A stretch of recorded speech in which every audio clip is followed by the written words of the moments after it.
नमस्कार छात्रों, बीए द्वितीय वर्ष प्रथम प्रश्न पत्र की इस कक्षा में आप सभी का स्वागत है। प्रथम प्रश्न पत्र आधुनिक काव्य में आज की कक्षा का प्रकरण है श्रद्धा सर्ग का भाग 2। जैसा कि पिछले वीडियो में हमने परिचय प्राप्त किया था श्रद्धा सर्ग की कथावस्तु का और श्रद्धा मनु संवाद का, श्रद्धा सर्ग का कामायनी की कथा के विकास में महत्व जाना था तथा उसका पहला पार्ट, प्रथम भाग जो है वो हमने कक्षा में व्याख्या के लिए निकाला था। तो इस कक्षा में हम व्याख्या के भाग 2 को देखते हैं। पहले भाग में हमने देखा था कि किस तरह से श्रद्धा आकर के मनु से प्रश्न पूछती हैं कि तुम कौन हो तपस्वी जो समुद्र से निकली हुई मणि के समान अपने प्रकाश से, अपने आलोक से इस निर्जन वन को आलोकित कर रहे हो।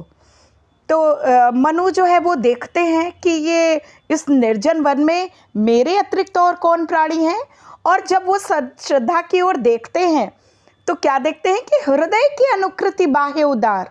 सामने खड़ी श्रद्धा को देख करके वो सोचते हैं कि जिस तरह से श्रद्धा का मन, श्रद्धा का हृदय विशाल है, उदार है, कि उसके मन में प्रत्येक प्राणी के प्रति करुणा है, तभी तो वह मनु से प्रश्न पूछ रही हैं, मनु के दुख का, निराशा का कारण जानना चाह रही हैं।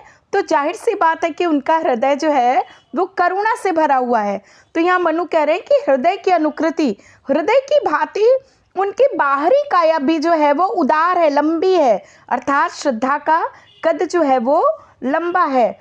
और एक लंबी काया उन्मुक्त मधुपवन क्रीणित ज्यो शिशुसाल, जिस तरह से छोटा सा शाल का वृक्ष, शाल का पौधा हवा द्वारा बातें करता है, जब हवा का झोंका उसके ऊपर गुजरता है तो उसके पत्ते हिलते हैं, ऐसा लगता है कि वो खेल रहा है उस हवा के झोंके के साथ।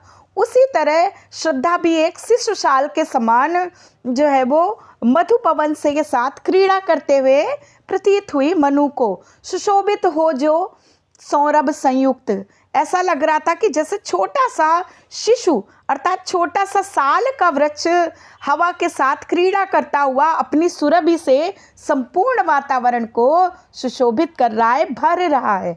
तो बड़ी ही सुंदर पंक्तियों में श्रद्धा का सौंदर्य वर्णन प्रारंभ किया है प्रसाद जी ने इन पंक्तियों के माध्यम से। और इस सौंदर्य वर्णन की विशेषता ये है कि यहाँ कहीं पे भी मासल सौंदर्य वर्णन नहीं किया गया है। सौंदर्य वर्णन है परंतु अशरीरी है।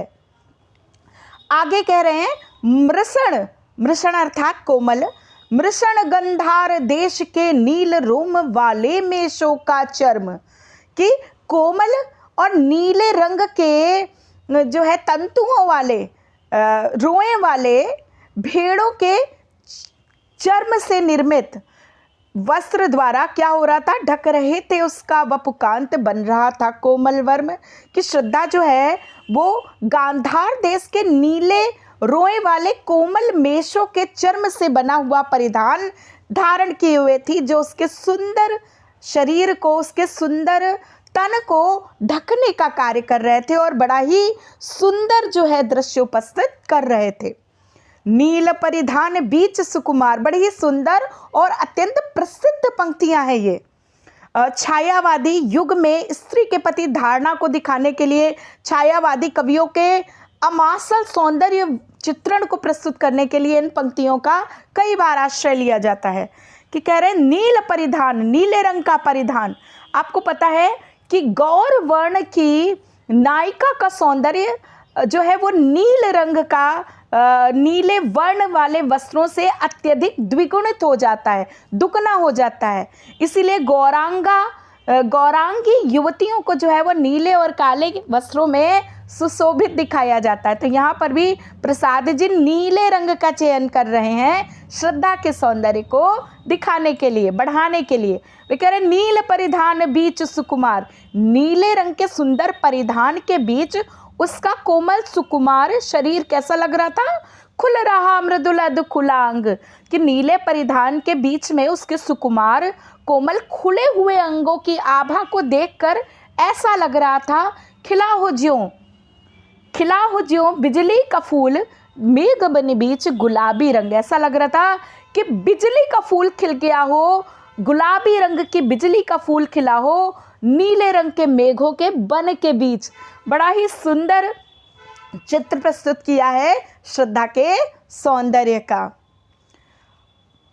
आह वह मुख पश्चिम के व्योम, और काले बालों के बीच में श्रद्धा का सुंदर मुख देखकर ऐसा लग रहा था कि जैसे पश्चिम दिशा के व्योम बादलों के बीच में जब घिरते हो घनश्याम, कि जब पश्चिम दिशा से आने वाले बादल घिर आते हो आकाश में, अरुण रवि मंडल उनको भेद, और आकाश में रवि मंडल अरुण, अरुण अर्थात बाल सूर्य, लाल लाल सूर्य का गोलाकार बिंब उनको भेद करके अपनी छवि जिस प्रकार दिखलाता था, उसी प्रकार श्रद्धा का सुंदर मुख काले बालों के बीच में सुशोभित हो रहा था।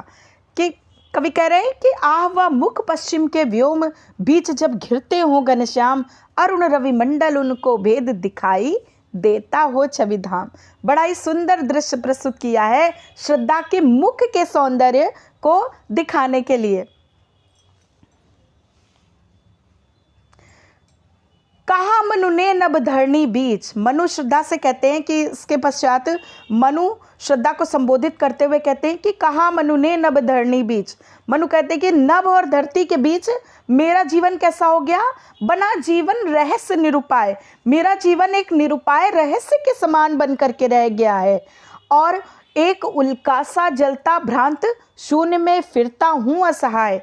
मैं एक उल्का पिंड, आकाश में जलते हुए तारे को देखा होगा आपने कि जब किसी ग्रह किसी तारे को टूट करके वो नीचे गिरता है तो इधर उधर घूमते हुए फिर वो धरती पर गिर करके शांत हो जाता है। तो मनु स्वयं की तुलना उसी जलते हुए उल्का पिंड से करते हुए कह रहे हैं कि मेरा जीवन नभ और धरती के बीच एक ऐसा असहाय निरुपाय रहस्य बन करके रह गया है। मैं एक जलते हुए उल्का पिंड की भांति इस शून्य विवर में घूमता रहता हूँ, इस धरती और आकाश के बीच में घूमता रहता हूँ।